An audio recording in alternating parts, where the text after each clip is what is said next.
তোমরা তো নিশ্চয়ই জানো এবছরের পঞ্চমীটা দুদিন ধরে পড়েছে, অর্থাৎ সরস্বতী পুজো দুদিন ধরে। তবে আগের দিন মানে রবিবার পঞ্চমীটা লেগেছিল এই 12টা নাগাদ, আর পরের দিন 9টার মধ্যেই ছেড়ে যাবে। সুতরাং সকালবেলা চান করার সেরকম প্রস্তুতি ছিল না, আমরা আগের দিনই করে নিয়েছি, মানে রবিবারই পুজোটা করে নিয়েছি। সেই জন্য তাড়াহুড়োর খুব একটা প্রস্তুতি ছিল না, ধীরে সুস্থেই কাজ টাজ করেছি। আর স্নানের ব্যাপারটা ঠান্ডাটাও সেরকম ছিল না, আর দেরিতে স্নান করা মানেই ভালোভাবেই কাজগুলো সম্পন্ন হয়েছে। আর এবার তোমাদের নিয়ে এলাম আমার বাড়ির পুজোর সরঞ্জাম হচ্ছে, পুজোয় বসেছে, সেটা তোমাদেরকে একটু শেয়ার করে দিচ্ছি। আমাদের এই ঠাকুরের সিংহাসন আমরা কিরমভাবে সাজিয়েছি সেটাও তোমাদেরকে একটু দেখিয়ে দিচ্ছি। ঠাকুরমশাই পুজোতে বসে গেছেন, উনি একটু পায়ের প্রবলেমের জন্য ওনাকে একটু উঁচুতে বসতে দিতে হয়, নাহলে উনি বসতে পারেন না। চলো। সরস্বতী পুজো মানে খুব অল্প সময়ের জন্য পুজো, আর এই পুজো জাস্ট বসলেন ঠাকুরমশাই, বসেই আমাদের আজমান করতে বললেন, মানে হাতটাকে ধুয়ে একটু ওং নমঃ বলতে বললেন। আমরা সেই হাতটাকে ধুয়ে ওং নমঃ বলে আর কি অঞ্জলি দেওয়ার জন্য প্রস্তুতি নিয়ে নিয়েছি। আর আমাদের বাড়ির 3জন সদস্যকে তোমাদের আজ ক্যামেরার সামনে পুরোপুরি নিয়ে এলাম। দেখো আমরা 3জনেই অঞ্জলি দিচ্ছি, মাঝখানে হাসবেন্ড, তার পাশের ছেলে এবং আমি। ঠাকুরমশাই যা যা বলছেন তাই তাই বলার চেষ্টা করছি। তার আগে ঠাকুরমশাই একটু আমাদেরকে টিপ পরিয়ে দিচ্ছেন, আমরা টিপটা পরে নিলাম। এরপরে অঞ্জলি দেওয়ার জন্য আমরা প্রস্তুতি নিয়ে নিয়েছি। আমরা হাতে ফুল বেলপাতা নিয়ে, আর এই বছরান্তে এই দিনটাকেই আমরা সরস্বতী পুজোর জন্য আমরা দুই এক কথা বাগদেবীর আরাধনা করি। এই উচ্চারণটা আসল, আমাদের যে কথাবার্তা বলা এই বাগদেবীর আরাধনাতেই আমরা বলতে পারি। তাই বছরে এই দিনটাকে আমরা অঞ্জলি দিয়ে তাকে স্মরণ করি। আর সেই অঞ্জলিতে আমরা বসে গেছি, আমরা হাত জোড় করে আমরা আরাধনায় ব্যস্ত হয়ে গেছি। আমরা 3জনেই মনোযোগ সহকারে আমরা অঞ্জলি মন্ত্র পড়ছি। আর দেখো উনি যেরকম বলছেন কপালে হাত ঠেকাও, আমরা কপালে হাত ঠেকিয়ে আমরা ওনার নির্দেশ মতো আমরা অঞ্জলিটা সমাপন করছি। চলো আমরা আরেকটু অন্য ক্লিপে যাই।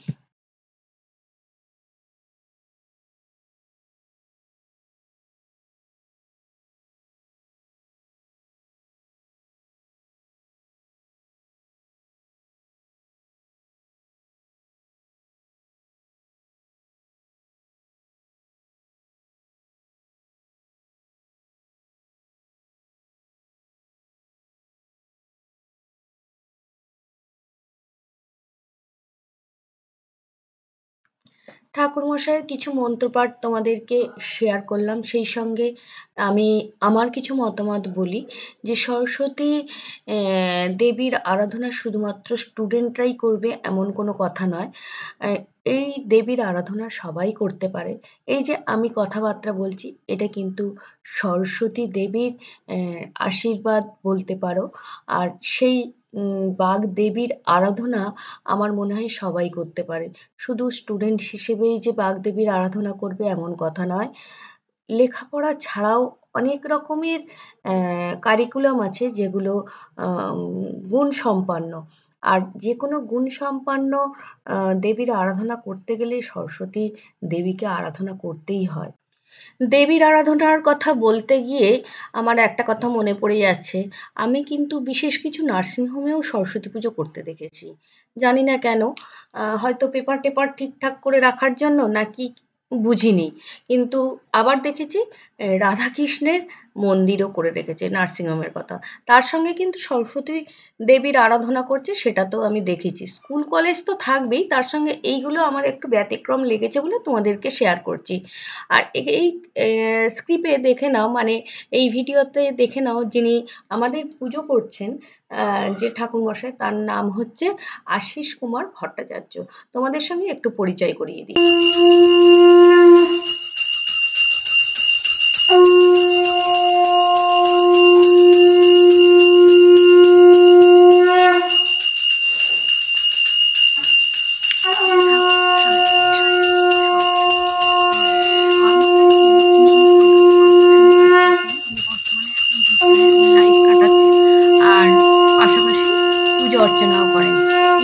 আমার ছেলের আচার্য গুরু, মানে পৈতের সময় আচার্য গুরু হয়েছিলেন। আর মানুষ হিসেবে সত্যি খুব ভালো মানুষ। আমার প্রত্যেকটা বাড়ির পুজোই ইনিই করেন। এনাকে দিয়েই করালেই আমি বেশ স্যাটিসফাইড হই। আর সেই ভিডিও ক্লিপে আমি ওনাকে বেশ ভালোভাবে দেখিয়েও দিচ্ছি। উনি খুব আন্তরিকতার সঙ্গে পুজো করেন। আর সেই পুজোটা কিছুটা তোমাদেরকে শেয়ার করে দিলাম।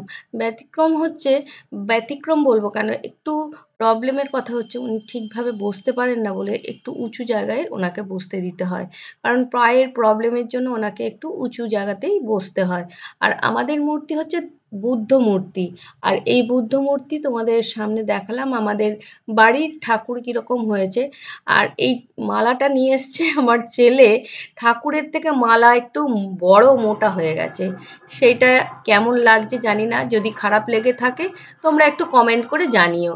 আর এখানে আমরা পুজোর সময় যে অঞ্জলি হয়ে যাওয়ার পর আমরা ঠাকুরের কাছে আমরা পরিবারের সবাই বসেছি, মাকে আরাধনা করছি। এই যে মায়ের মুখ, আর মা ছোট্ট খাট্ট মা, বা যেহেতু আমি 1 বছর ধরে রেখে দেবো সেই জন্য এই ছোট আকারেই আমি নিয়ে আসি। এটা 1 বছর ধরেই আমাদের থাকে। আর একটা মা এলে তারপরে এনাকে গঙ্গার ঘাটে দিয়ে আসা হয়, এটাই আমাদের প্রথা হয়ে আছে। আর আমার ঠাকুরের সিংহাসনটা কেমন সাজানো হয়েছে সেটাও একটু থেকে জানতে চাই। আর এরপরে আমাকেও তো স্ক্রিনে দেখছে, সেরকম সাজগোজ করে আমি বসতে পারিনি, জাস্ট বাড়ির কাজকর্ম করে স্নান টান হয়ে পরিষ্কার হয়ে আমি বসেছি। আর স্ক্রিনে আমাকেও একটু দেখিয়ে দিলাম, সবসময় তো ওদের দেখাচ্ছি। এরপরে আমাদের গুরুদেব আর শ্বশুরমশাই শাশুড়ি মা এদের মালা পরাচ্ছে আমার ছেলে। আর এনাদের মালা পরাচ্ছে আমার ছেলে, আর ওর বাবা একটু হেল্প করে দিচ্ছে। প্রত্যেক পুজো অকেশনে এনাদের মালা পরিবর্তন করা হয়, আর সেটা তোমাদেরকে একটু শেয়ার করলাম। আর বাবা একটু ওকে চেয়ার পেতে হেল্প করে দিচ্ছে। এরপরে আমাদের বাড়ির ঠাকুর পুজো হয়ে গেল। হয়ে যাওয়ার পর আমাদের বাড়িতে পুজোর দিন খিচুড়ি খেতে হয়, এটাই প্রথা হয়ে আছে। আর সেই খিচুড়ি প্রসাদ খেয়ে আমরা সন্ধ্যের দিকে বেরিয়েছিলাম আশপাশের কয়েকটা ঠাকুর দেখার জন্য। তার মধ্যে আমার এই মানে বৃহৎ আকারের মূর্তি তোমাদের সামনে দেখালাম। এই যে কচিকাঁচা ভলেন্টিয়ার্স তাদেরকেও একটু দেখালাম। এই ঠাকুরটা বেশ লেগেছে। এখন সিলভার জুয়েলারি দিয়ে বেশ কিছু ঠাকুর দেখলাম, তার মধ্যে আমার কাছে যেটা ভালো লাগছে আমি ভিডিও করে নিয়েছি। আর এই ভিডিওটা তোমাদেরকে শেয়ার করলাম শুধু এই কচিকাঁচা ভলেন্টিয়ারদের জন্য। আমি ভলেন্টিয়ার মানে দেখেছি একটা বেশ ওয়েটি ভাব, কিন্তু এই কচিকাঁচা বিশেষ করে সরস্বতী পুজোর ভলেন্টিয়ার আমার সত্যি খুব আনন্দ লেগেছে। যে সরস্বতী পুজো মানে একটা স্কুল স্টুডেন্ট, আর এই স্কুল স্টুডেন্ট নেতৃত্ব দিচ্ছে এরা, আমার কাছে খুব ভালো লেগেছে। তার উল্টো দিকেই অর্থাৎ একটু দুপা হেঁটে গিয়েই আবার একটা বৃহৎ আকারের ঠাকুর, যেন প্যারালালি কম্পিটিশন করছে এরা। আর সেটাও আমি একটু নিয়ে নিলাম। আর এটা ডাকের সাজে সাজিয়েছে, দুটোই একে অপরকে কম্পিটিশন বাংলায় বলতে গেলে একদম টরে টক্কা দিচ্ছে। আর তারপরে দেখতে দেখতে আমি আর একটা জায়গায় চলে এলাম।